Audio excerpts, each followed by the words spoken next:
প্রিয় দর্শক সবাই কেমন আছেন? আশা করি সবাই ভালো আছেন। আমি ডাক্তার ডিএন সরকার সুদীপ্ত। আজকে আপনাদের সামনে একটি গুরুত্বপূর্ণ বিষয় নিয়ে কথা বলবো, সেটি হচ্ছে মহিলাদের স্তনের সমস্যা।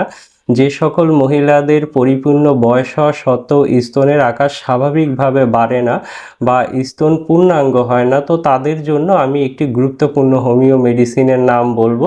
সেটি হচ্ছে শ্যাবাল শেরু মাদার। এই একটি মাত্র মেডিসিন যদি আপনি যথাযথ নিয়মে সেবন করতে পারেন, সেক্ষেত্রে আপনাদের স্তনের আকার স্বাভাবিক হবে বা স্তনটি দেখতে কিন্তু অনেক সুন্দর হবে।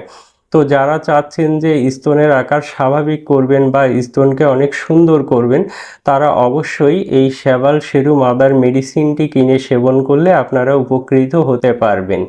আর মেডিসিনটি সেবনের নিয়ম অত্যন্ত সোজা। আপনারা চা কাপের হাফ কাপ পানিতে 10 ফোঁটা মেডিসিন মিশিয়ে নেবেন। খাবার 1 ঘন্টা পরে দিনে 3 বার খাবেন।